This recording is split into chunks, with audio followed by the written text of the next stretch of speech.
This is a... There we go. Wonderful. This Did you want to say something to start off, Dr. Herman, before I start raving about you and Hannetjie? Rave as much as you like, Tom. Okay.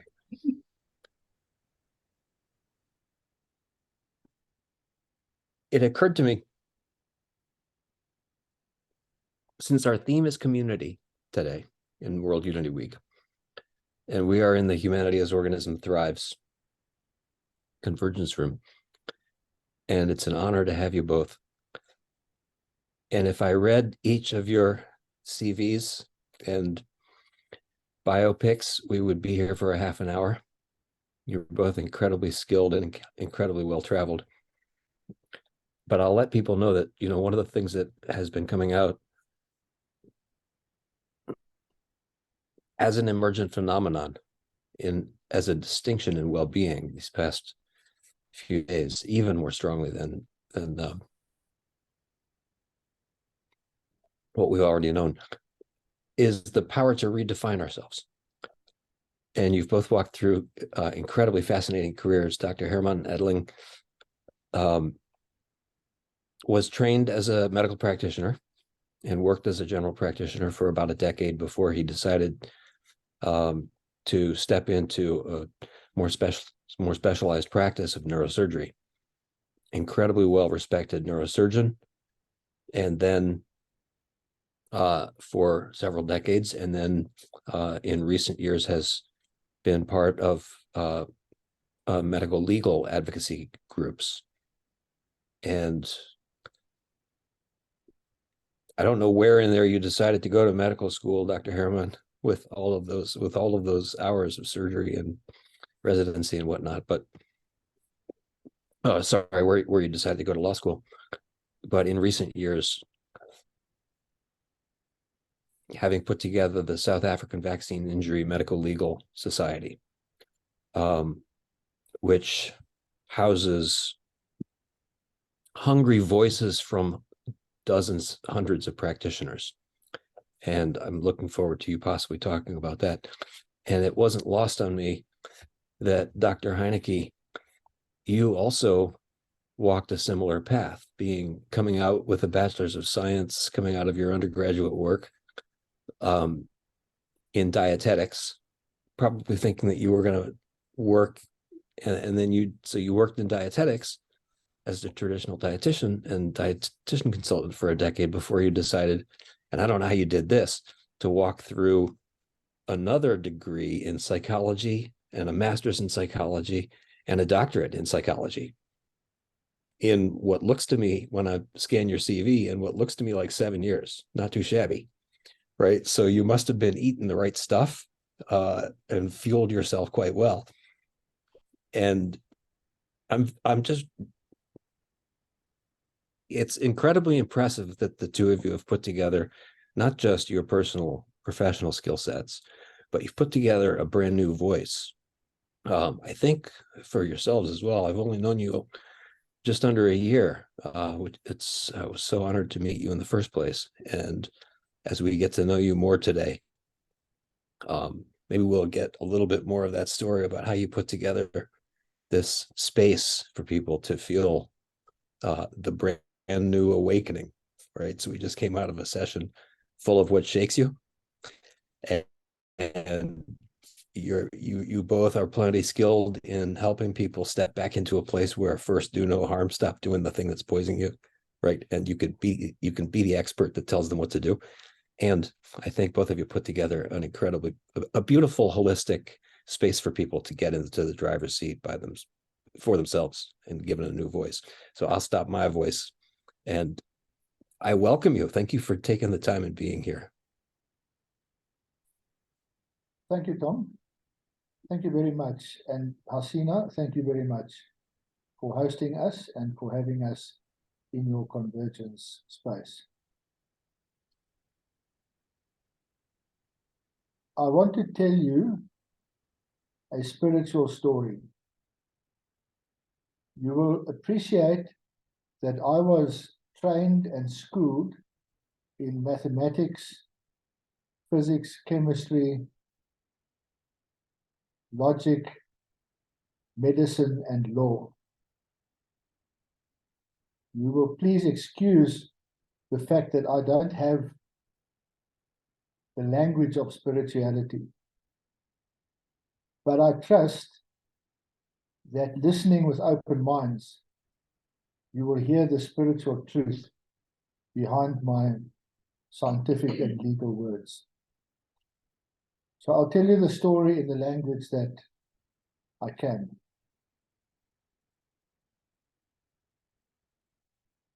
As Tom said, I was a general practitioner for 10 years. Then I specialized in neurosurgery, and I was, up to a certain point in my life, I had been a neurosurgeon for 8 years.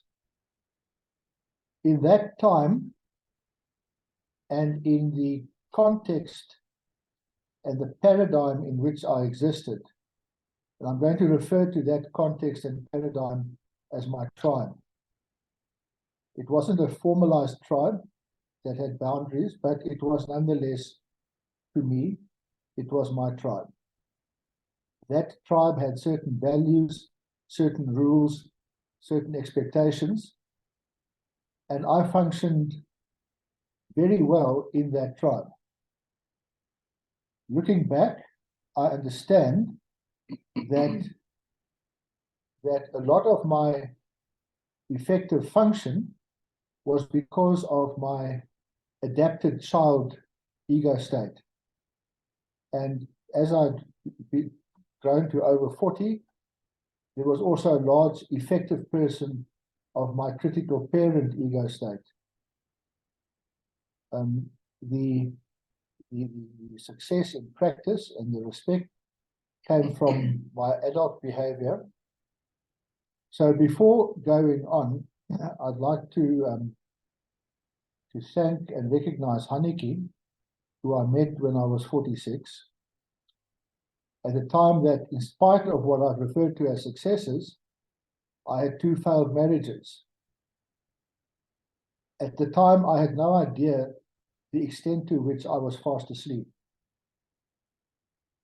But then I met Hannetjie, and Hannetjie taught me many things. So before I go on, I'd like to invite Hannetjie to talk about the ego states that she taught me and that I've referred to now. Tom, I just want to say something about the dietetics and the psychology. You said profession that can tell people what to do, and I very soon realized with the dietetics, it's one thing telling people what to do, and it's a whole different story getting them to do it. And so that was mainly the motivation for trying to figure out what went on in people's heads. So now in the search, I spent a long time training in transactional analysis, and some of you might know it. So I'm going to refresh your memories today for those of you who have come across transactional analysis before. But I must say, I find it one of the most useful concepts, this concept of ego states that they use a lot, particularly in decoding what's been happening to us over the last few years with this whole COVID debacle, and how beliefs are pushed down people's throats, or how the whole dynamic works, where we think a whole lot of people are like sheep and they just follow the mainstream. And so for me, this is like a template by which one can decode behavior. And if you can see that happen, it's easier to maneuver in the space. So these ego states are a concept that they came up with, where it is like we have different sub-personalities that make up the whole of who we are. So at work, I'm in a different ego state than I am at home, or when I'm playing with children, it's a totally different situation. So these different parts of us make up the whole of who we are. Now, in an ideal personality, these ego states can communicate with one another. But if we take it to the extreme, where they are really isolated and are not in touch with one another, you would get to what we used to call multiple personalities, or now it's called dissociative identity disorder, but sometimes something goes wrong and these ego states don't communicate. So we're wanting to get all of them to communicate with one another so that they can be appropriately used. You'll tell me when you want to share. No, stay with, yeah. I'm not sharing. Oh, show that one, please. So I've got a little model that I got off the internet that shows it very beautifully.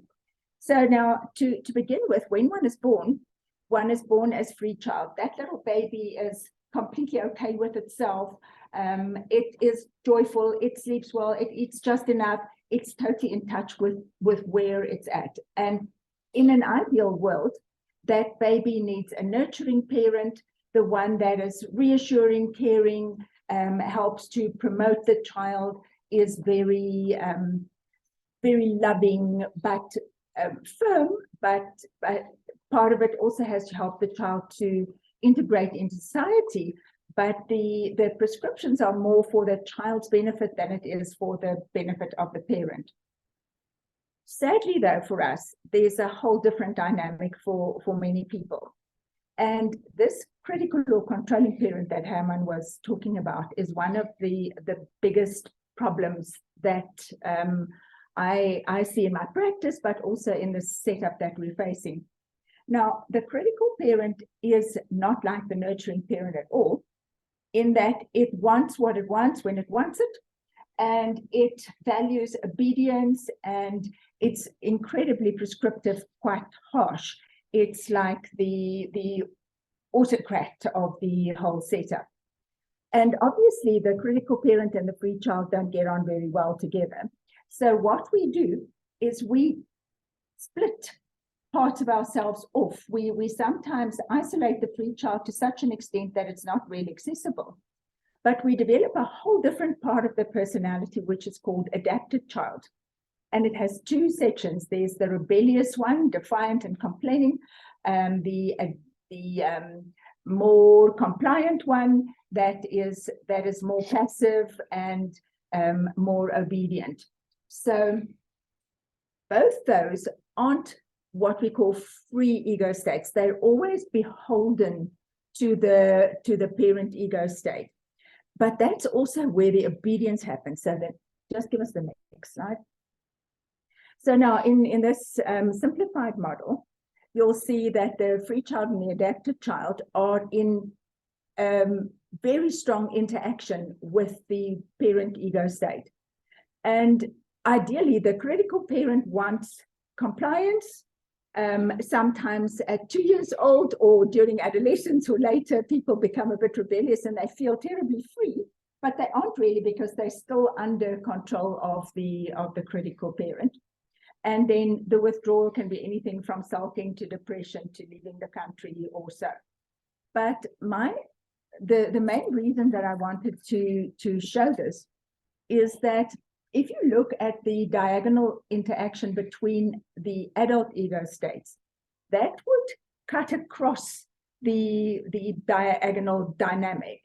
And it's one of the best ways to diffuse that one up, one down kind of situation. So the authoritarian place, which wants the compliance, can be diffused by getting into an adult ego state, sticking with the facts. Now, when one is a child, the unfortunate thing is that the adult ego state develops a lot later than the others. So one isn't really able to edit what's happening in your family or at school or in church. So we're inclined to absorb the parent ego state of the parents into our own heads. And all their values, attitudes, beliefs, rules about how the world works, prejudice, all of those things are now in our automatic pilot. Now, here's one of the big issues. When we're not in a stress state, it's much easier to access the adult. So it's easier to stay with the facts, get with what's really happening.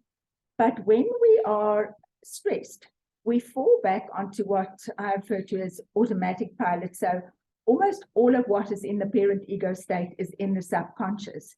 And that's where the demons live. And so I always explain to people, it's like having an airplane with a faulty instrument system, if you have to fall back in a stress state on faulty instruments, you're going to fly into the mountain. There's no doubt about that.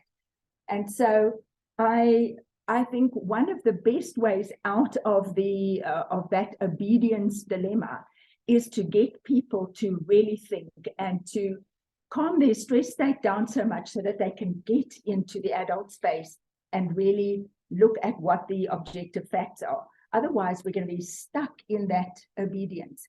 Now, very sadly, people who've grown up in very authoritarian environments weren't ever really encouraged to think properly. And so they just replace one critical parent with another one. So if it's not the school principal, it's the minister in the church, or it's the government, or even God as the ultimate critical parent for some people.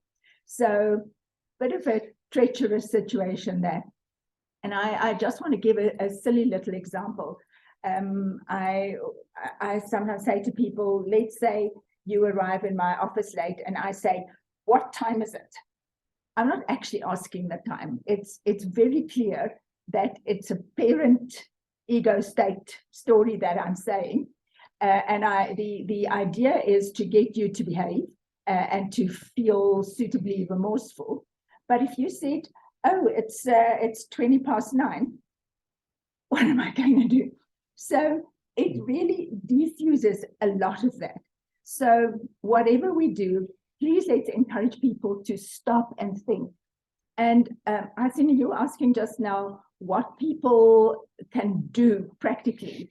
I think one of the best things we can do for ourselves is to breathe deeply and calm our nervous system down from the sympathetic nervous system to the parasympathetic nervous system, where it's slower, more relaxed, where we can get into the thinking and get out of that emergency place. So I think that's about what I want to say about this. But that model, if one uses it, oh no, hang on, there's one other. Each of the ego states has its own kind of body language. So the critical parent is very much like this. It's always, my glass is not doing me many favors, but kind of glares down at people and wants to admonish and order. Whereas the adult is very level, it looks straight into the eyes, it speaks in a decent voice, doesn't get terribly emotional, it handles whatever emotions appropriately. And then the adapted child is very compliant, whereas the free child does whatever it wants. But ideally, we want the whole setup to be under the control of the adult, so that one decides how compliant you're going to be only if it really is necessary, and that one would use the critical parent behavior to defend your boundaries to the outside world and not to hammer yourself internally. And then obviously a good nurturing parent that looks after your interests. So in terms of food and sleep and all the do no harm, that's where that section together with the adult would operate. Okay, that's my story. Thank you very much, Hannetjie. So now getting back to my awakening, under the influence of Hannetjie, I was able to understand and get myself out of adapted child, which also allowed me at the age of 46 plus to reawaken and encourage my free child, which improved my quality of life. I understood that I should live as much as possible in adult, that I should relinquish any critical parent attitudes, but encourage my nurturing parent. So I had an awakening to live in free child, adult, and nurturing parent. That awakening I attribute to my beautiful wife. Also under her influence, I came across in that time, as part of that awakening, other teachers who I valued greatly. So there are three in particular that I want to mention. The first was Don Miguel Ruiz, who wrote the Four Agreements. That was traditional Toltec Indian wisdom. And what I learned from Don Miguel Ruiz was largely how to get out of my adapted child by re-examining each one of my beliefs. In his language, he talks about agreements, that everything you believe is an agreement. which your tribe taught you, and you agree with what your tribe taught you. And he taught to re-examine them, and if you agree with them for your own reasons, then keep them. But if you don't agree with them, then make your own new agreement. And I went for over a long time, I went and deliberately reviewed many of my beliefs or agreements, and either confirmed them for reasons that made sense to me, or alternatively replaced them with beliefs that made better sense to me. What Don Miguel Ruiz also taught me, and which was of great value, was to give all my worldly possessions to the angel of death. So I knew the angel of death was going to come at some time, and when that time came, the angel of death would in any case take everything. I would have no more worldly possessions.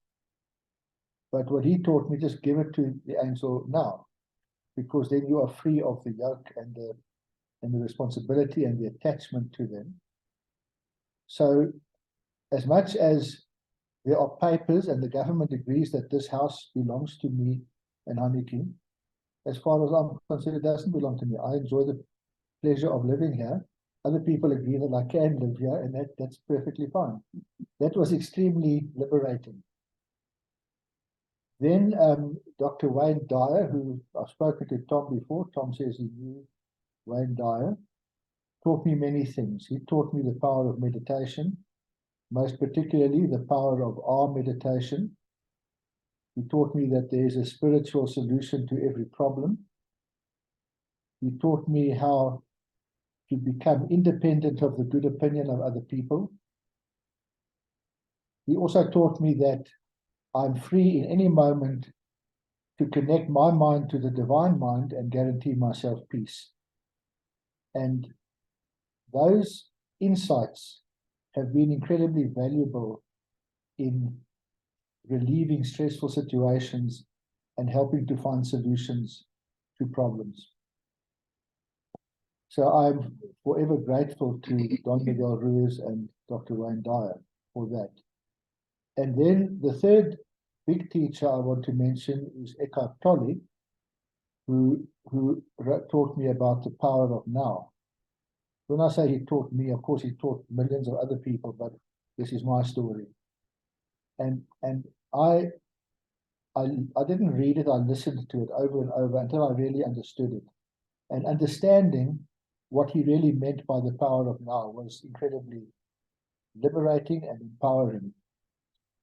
And then after understanding that, I went to his next book, which again I got as an audio book, which was called A New Earth. And I want to tell Tom and Hasina that when I came across this invitation of yours, and you spoke to me about it, and I looked at the website, I realized that this World Unity Week is an expression of what Eckhart Tolle wrote about as a new earth. It's exactly what he was talking about. And it filled me with great joy to see that what he spoke about, that moved me so much when I read it more than 20 years ago, is still alive and is still happening. And I want to thank everybody here for contributing to that new earth. Now, I've spoken to you with great enthusiasm about how I awoke through Hannetjie and Miguel Ruiz and Tolle and Dyer. And even though with all of that, I was so impressed with how awake I now was. But notwithstanding that, I still continued to have naive trust in the authoritarian medical institutions. I trusted and believed what the medical universities were teaching. I trusted the health regulatory authorities. I trusted the World Health Organization, the American FDA, the CDC, the South African SAPRA, Medicines Control Council. I believed naively that all of them were there to promote and care for the health of human beings. And I carried on thinking I was awake, but really I was asleep. Because I saw something, I thought I was awake, but I was blind to other things. Then something happened in the world that has shaken everybody in the world. The previous presentation was about the universe has shaken you. Well, the universe did shake everybody in the world when the World Health Organization proclaimed the COVID-19 pandemic in early 2020. And I'm not going to go into the science or the truth, whatever, about that pandemic, but what is relevant to this story is that pandemic declaration went together with a fear campaign. And governments and authorities, universities, health authorities, institutions, companies, mainly people with a lot of money and people with a lot of political power, all together in a collusive way conducted a fear campaign. And I think every single person in the world was touched in some or other way by that fear campaign. I myself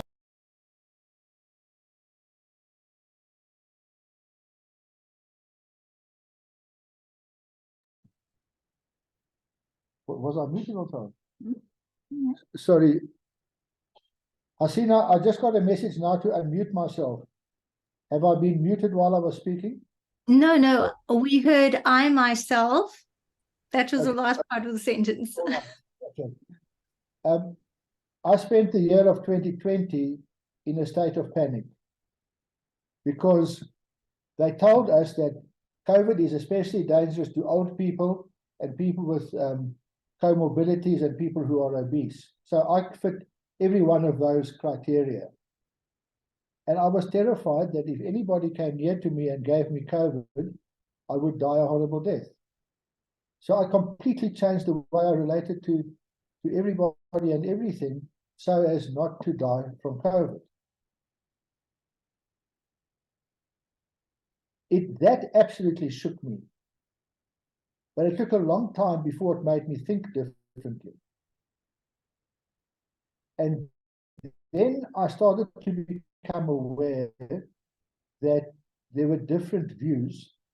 And I became aware that certain views were popular and other views were unpopular and were suppressed. And I wondered why that was.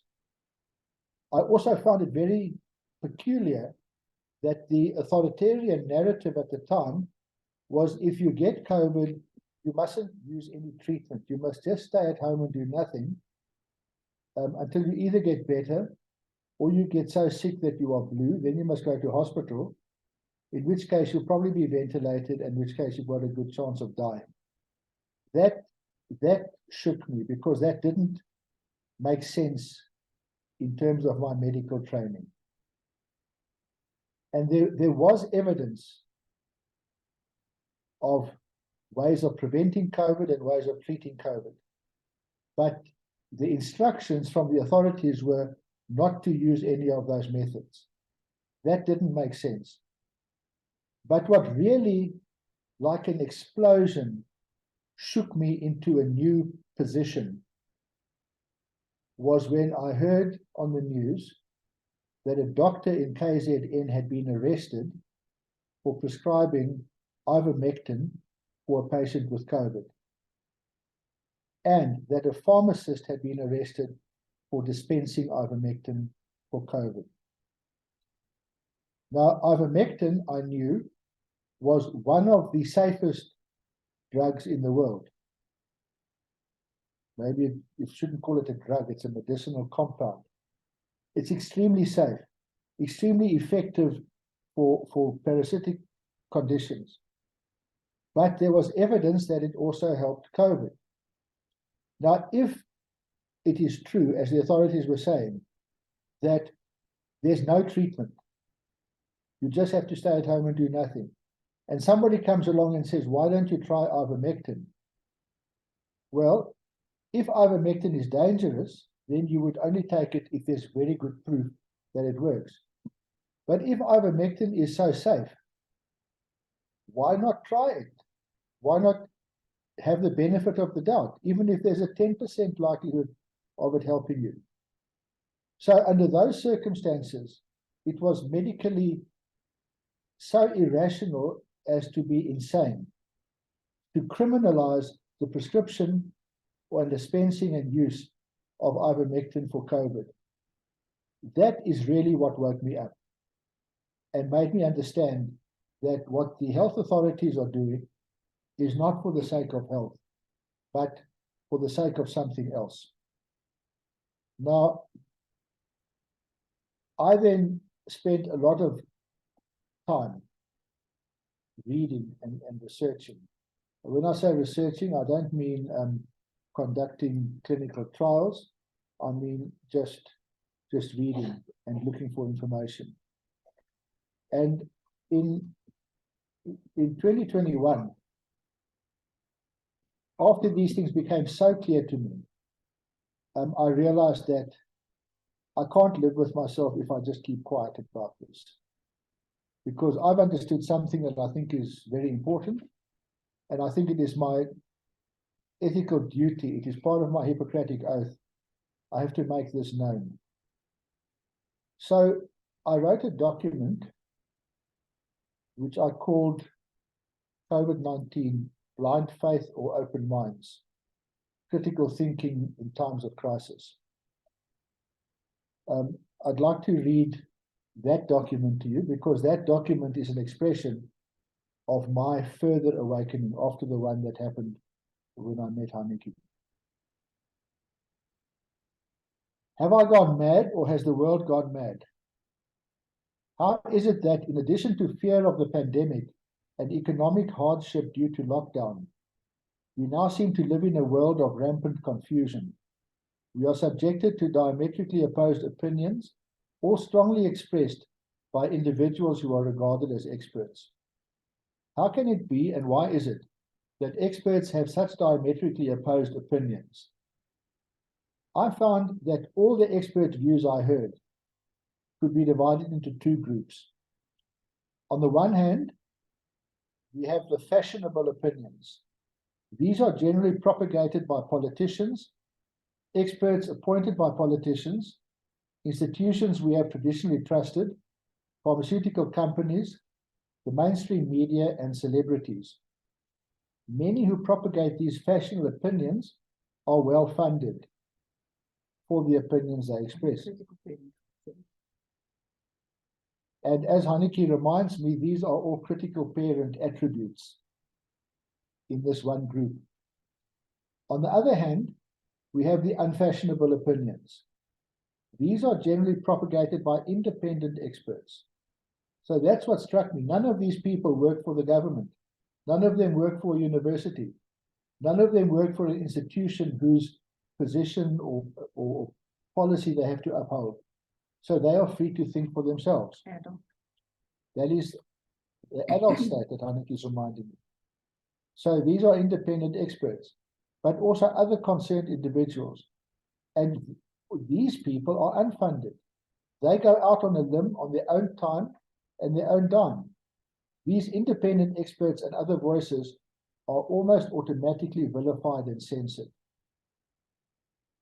Now, from a scientific and a legal point of view, bearing in mind that by the time I wrote this, I'd been a medico-legal expert for about 20 years. And so I know how evidence goes in court. Simply on that basis, that the one group is independent and the other group is owned and paid, means you can trust the independent group even before you go into the actual evidence of their opinions. So, in the face of this fear and confusion, do we choose to adopt blind faith in the fashionable opinions, or to adopt blind faith in the unfashionable opinions, to bury our heads in the sand, or to open our minds and apply our God-given critical thinking skills? Out of concern for my fellow man, I communicate these thoughts from experience as an expert witness in medico-legal disputes. In medico-legal practice, it is commonplace, virtually the norm, for some unknown reason, for experts on opposite sides of litigated disputes to disagree. Of course, that is where ego comes in. The law has developed a sound system for evaluating expert opinions. This system is based on the simple concept that experts are required to provide for the court a summary of opinions and reasons therefore. So, expert opinion cannot just be given as opinion. It has to be motivated by reasons. Through the well-established process of leading evidence and cross-examination in court, the judge is able to critically evaluate the reasons for the opinions of differing experts, and then to decide on a rational and legally sound basis which, if any, of the opinions to accept. The crux of the matter is that any opinion put forward by any expert should be supported by reasons. Reasons are made up of facts relevant to the case in point that are subjected to a process of objective, logical analysis. In the light of established general scientific knowledge, leading to conclusions that are sound and reproducible. So conclusions are the basis of rational analysis of facts and science. In this manner, courts are able to decide which expert opinion to accept and which to reject. It's interesting that very similar, or one could say the same principles apply to the scientific method. Scientific knowledge develops from observation, questioning, research, forming hypotheses, experimentation, logical analysis, conclusion, communication with others, and replication by others. Medical practitioners understand and accept the value and reliable of evidence-based medicine. Scientific medical evidence is graded according to the degree of reliability, from most reliable to least reliable as follows. And just before I go on, I do want to mention that I'm talking about the concept of evidence-based medicine, the rational and sound concept of how evidence-based medicine was envisaged and how it was created and defined. I'm not talking about the way that so-called evidence-based medicine has been hijacked and captured by the pharmaceutical industry, especially in more recent times. So there are many reasons to criticize what is currently called evidence-based medicine. And what I'm talking about here is the valid concept of evidence-based medicine. So class 1 evidence comes from prospective randomized controlled trials, the gold standard of clinical trials. However, some may be poorly designed, lack sufficient patient numbers, or suffer from other methodological inadequacies. Class 2 evidence is clinical studies in which the data has been collected prospectively, as well as retrospective analysis, which were based on clearly reliable data. Types of studies so classified include observational studies, cohort studies, prevalence studies, and case-controlled studies. Then, level 3 evidence. Most studies based on retrospectively collected data. Evidence used in this class includes clinical series, databases or registries, case reviews, and case reports. And interestingly and importantly, just as expert opinion in court is not accepted unless motivated and proven by good sound reasons, in evidence-based medicine, the lowest level of evidence is called expert opinion. Now, if we think about all the things we heard in the COVID pandemic times, in the press, on television, on the radio, we heard opinions, we heard instructions. I never heard reasons. I never heard explanations. I never heard substantiating facts. So what was drummed down our throats all the time was unsubstantiated expert opinion, which is the lowest level in terms of evidence-based medicine, and which is also the lowest level in terms of medico-legal evidence in court. Now, in any situation in which one needs to make a decision or solve a problem, it's marvelous when class 1 evidence is available. Of course, in many real-life situations, such as a pandemic, there is no class 1 evidence because it takes 10 years to develop. Alternatively, any relevant class 1 evidence can be applied only to a limited portion of the problem at hand. This is why society needs experts who are suitably endowed with scientific knowledge of the available class 1, class 2, and class 3 evidence, and who are able to expeditiously find existing scientific knowledge with which they are not endowed, who are able to apply logical analysis to the facts in the light thereof, and who are able to conduct relevant research. In other words, in a new problem such as the pandemic, you desperately need all experts who have any understanding of this or anything similar to this to talk openly and freely in a constructive scientific method to develop ways of understanding and ways of dealing with it. And it was totally apparent to me that the authorities were not allowing that. Now, of course, any expert who is to be believed or trusted should be willing to explain and share their reasons for any opinion freely, transparently, and honestly. The problem that plagues countless areas of decision-making and problem-solving, especially in the COVID-19 confusion, is the prevalence of experts who are not independent or objective or honest. Crucial questions about the benefits and risks of any intervention, irrespective of the class of available evidence, relate to the duration of data collection. In other words, was it a short-term study, a medium or long-term? It goes without saying that in the early stages of a new pandemic, there cannot be any long-term evidence. Any expert or authority who proclaims this intervention is safe while ignoring potential long-term risks is naive, brainwashed, or dishonest. And there were so many of them. So I'd like to conclude this portion and my document with incredibly true scientific words and also incredibly true medico-legal words written by a great ancient philosopher. So I will read you the words, and then I'd like to ask if anybody recognizes the philosopher who wrote these words. Do not believe in anything simply because you have heard it. Do not believe in anything simply because it is spoken and rumored by many. Do not believe in anything simply because it is found written in your religious books. Do not believe in anything merely on the authority of your teachers and elders.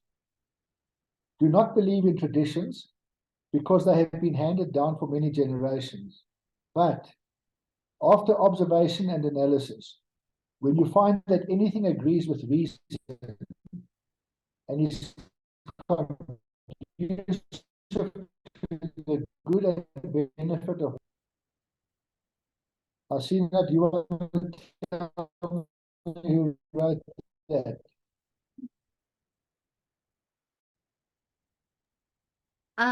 No, I'm at loss right now. Maybe it's just my brain. I don't know.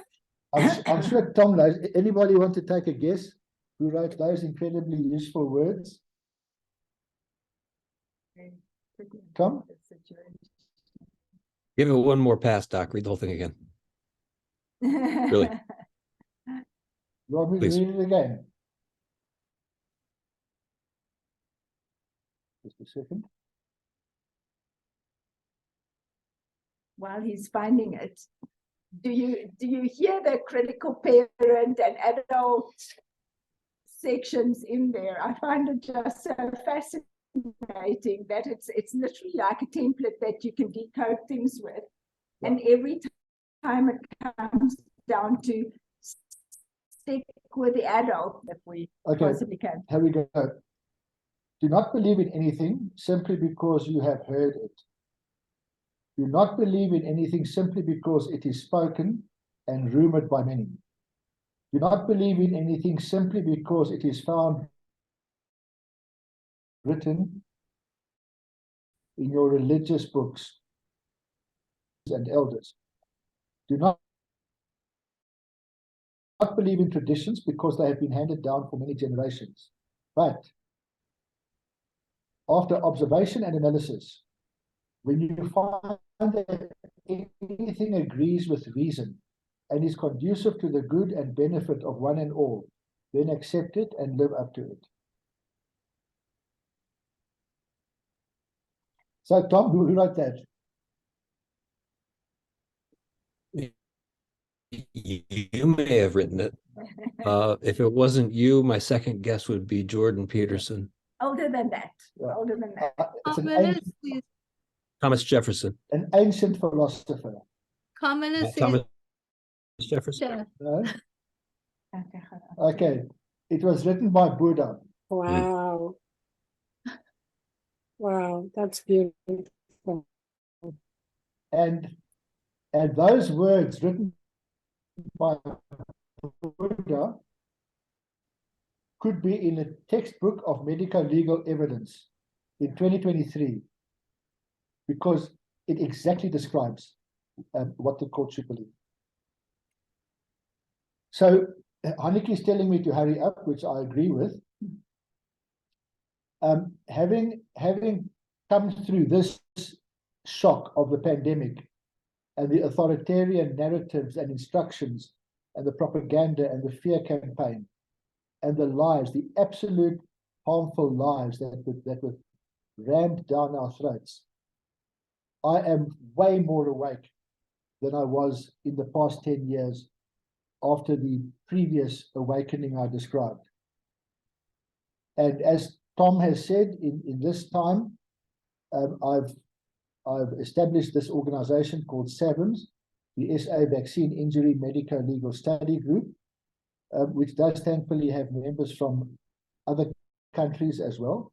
And we participate in the dedicated, open, honest, rational, scientific study. We admit that we know very little. We learn from each other. We learn from our reading, and we are coming together to try and understand vaccine injuries so that we can help victims of vaccine injury. That is what we do. Now, why I call this an awakening is because I now feel far more awake than I felt before the pandemic.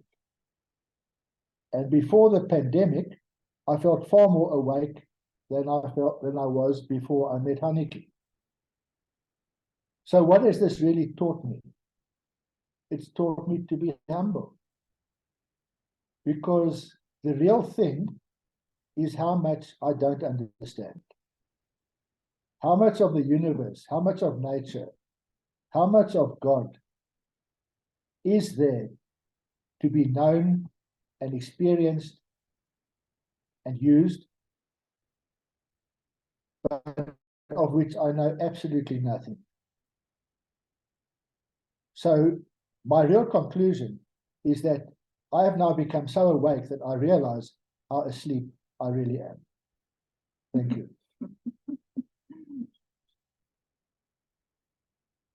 So I want to chip in just here again, another little reminder for you.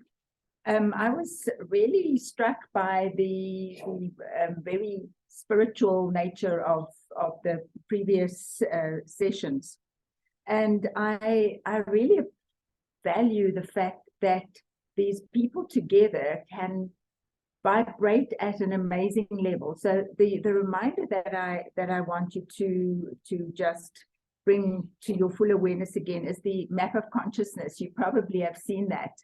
David, is it Richard or David Hawkins has it in his book, David Hawkins, The Power versus Force, where we have to get ourselves to a good level of vibrating, because then you attract the good stuff. So we need to find ways that we can elevate our energy and our whole being. But at the same time, we're also placeholders for a lot of people who are not awake. And so we know that people who operate at one of the higher vibrational levels actually counterbalance a massive lot of negativity. So it's no wonder that one gets tired and we feel somewhat exhausted from time to time. But I think if the ones that are working towards enlightenment work together, we're really going to do power versus force and manage to push the light through. So I have a lot of hope, especially if we work together. Thank you. So That's beautifully said, and you both speak that level of collective consciousness as a safety. When you said placeholder, that's a fantastic place. Any doctor-patient relationship is footed in that sense of security, trust, and really, since our theme is cooperation here today, and we presence the idea of what did we call it this morning, Hasina? Migration, something. Transformation. I just remember that. But as we're speaking a reality into the community, there is a transformation, there's a transfiguration, right? In the space of the rebel child. Yeah, in the space of the rebel child. No, you're not coming close. So it's a brilliant juxtaposition. Thank you both. Question in the chat, Herman, if you would be willing to make that document public, and if there's a link, if you could put that in the chat, if you're willing to share Yes, it. I am, Tom. That I will put the link to that. The link, yes, I'll give the link to a web page which is on my practice website, which has got various documents written by myself and also a whole lot of reference documents, of course, from scientific literature. So I'm going to Really great. Thank you. The page on my website is called COVID-19 documents, and that one I Really presented wonderful. now Thank you. is one of those documents which I wrote. So there it is. I've put the link to that page on the chat now. And this has already been such a provocative 45 minutes plus. We still have a few more minutes if folks, I'm sure people have things spinning around. I'm gonna try to Shanghai you for the whole weekend. But I'll let other people speak now. If you have any thoughts, feedback, if anybody'd like to ask questions of either Dr. Hannetjie or Dr. Herman. Or arguments, Tom. I love engaging. Or arguments. Yeah, exactly. Rashida?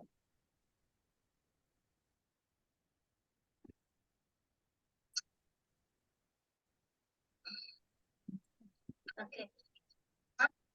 What you said reminded me that the more I learn, the more I realize how little I know. Yeah, isn't that true? Isn't that true? a last little reminder, when Herman was talking about Wayne Dyer, I remembered a demonstration that he did on how one's thoughts affect your energy level. So it was a kinesiology demonstration. But the interesting thing for me was we saw a similar demo at one of our conferences where the audience was also tested. And when the audience their negative behavior, their negative experiences or thoughts, the test person's energy dipped. And so that puts one in a pretty difficult situation because we are so surrounded by things that are challenging and difficult and very often negative. And so the solution there was really incredibly helpful, is that when one keeps your own good thought in mind, I refer to it as a homing thought, a positive thought or something good, then other people's energy can't dent you. So it's so important for us to just keep in mind what we are working towards and working towards that light space that we know gives us the energy that we need to go forward. Thank you. All right. Yeah, I just so appreciate you speaking your truth, because just doing that liberates so many other people to speak theirs. And like you said, it's been a pandemic of fear, and this just gives that community space to say that there is a space to do this, and it does it for so many people. So whether anyone's watching live, and even when they watch the replay, I think it will really make such a difference, just to their daily way of being, knowing that they're not alone, they're not isolated. Yeah, thank you. Just one comment. I want to congratulate Carmilla and Peter Michael for recognizing the words of Buddha. I see now in the chat. Nice one. Yeah. Thank you for having us here. I'm Olivia, and I'm actually Dr. Olivia, but I want to say that I appreciate so much your naming what I've been experiencing. And one of the reasons that I was a psychologist and a trauma, therapist and all that, and I had a background in behavioral medicine, but I was very disillusioned, and I stepped away from it after a while. And nothing against those that are still in it, but I'm actually a somatic embodiment coach and also a Feldenkrais practitioner, which is about neuroplasticity and teaching people how to be their own teacher through movement awareness. And what I really appreciate is that someone of your background can take the stand that you do, because some of the people that I've been training with or worked with have not been able to do that because they're afraid of their professional status. And I think, Thomas Kuhn wrote about this a long time ago, about the change of paradigm and how it doesn't go easily. And I just appreciate your transparency, Dr. Edeling. I hope I'm pronouncing your name right. And also, I love the TA because I trained in TA many years ago, and it was wonderful to see it used in a new way to describe our current situation. So thank you very much. I came in late to this because I had another meeting, but I found it very, very interesting. And thank you for your transparency. Really beautiful. That is true awakening. That is true awakening. And somebody with your background can be that transparent and vulnerable and humble and resilient. So thank you. Well, thank you very much, Olivia. I want to tell you something else, which I would never have expected before the lessons of the lockdown, because when I was talking, and I can see everybody's face on the screen, just a tiny two-dimensional picture of everybody's face. Every time that I saw you nod and smile, Olivia, I knew that you accepted and agreed with something that I said. And in each of those moments, there was a connection with you.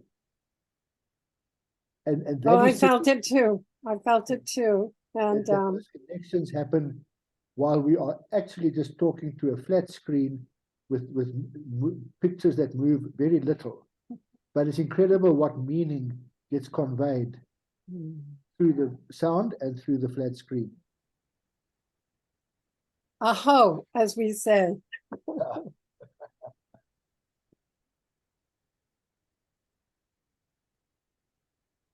Carmilla has a Oh, question. indeed. Go ahead. Athena.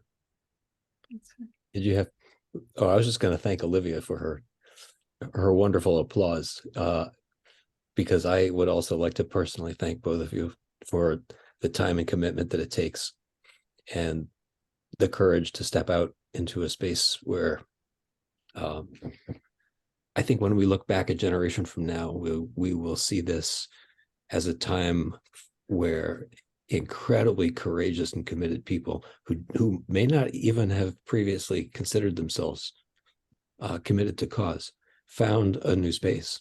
And I think it's platforms like this that are offering that sort of community where we can all explore. And one other background piece that I so respect about both of you, which is to thine own self be true spirit in personal self-care, sacred self-care. And in the previous session, we were talking about a sense of compassion and the ability to take care of somebody over there is dependent on making sure our batteries are full. And both of you speak that language so strongly and powerfully. So thank you for what it takes. Not to mention the money, the expense that it takes. You know, you get to be a personal bankroll for your work. And Carmela's got her hand up, and I know she's got some great wisdom for us too. Thank you for that vote of confidence, Tom.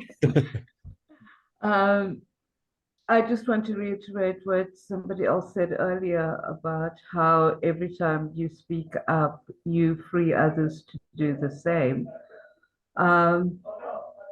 My daughter is now 22 years old, and my son is 13. Neither of them have been vaccinated at all.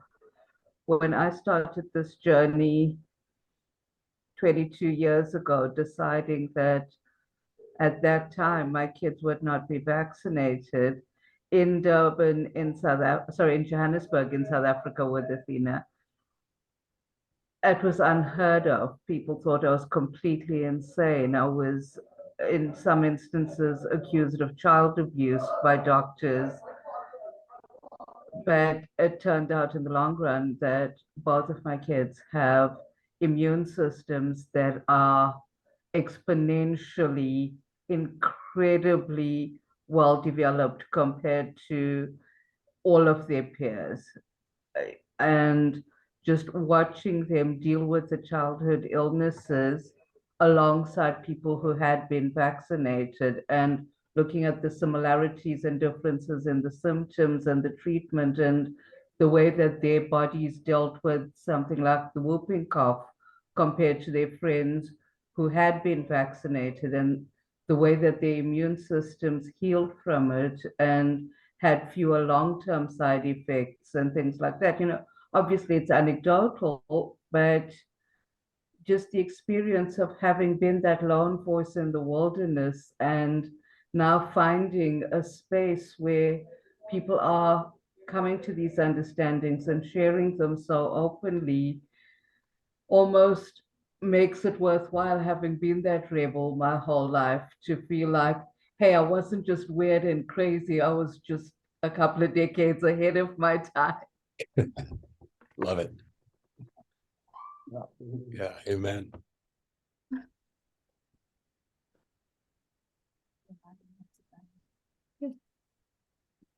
Maybe that's a good space to say, onward, let's go rebel. Let's go shake some snow globes.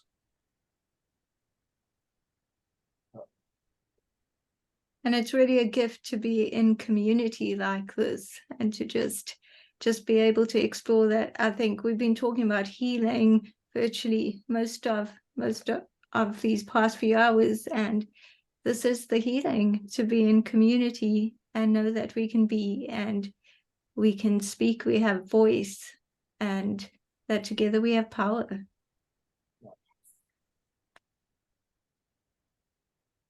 So thank you. Be well. It's sleep time by us now. Thank you so much for being Since we here. began the session with a nod to International Yoga Day, would you like to close the session with an international nod?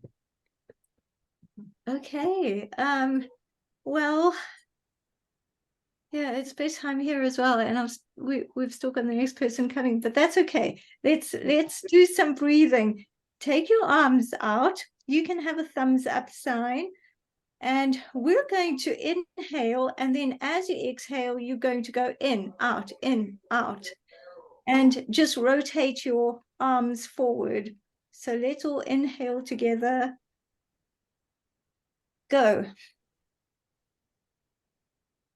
And focus on your core, not on your arms. And now back. And slowly stop, bring the hands to heart center. One more deep breath. Inhale. Take it to mountain pose. And exhale. Push the walls away. And thank you for your presence. Thank you.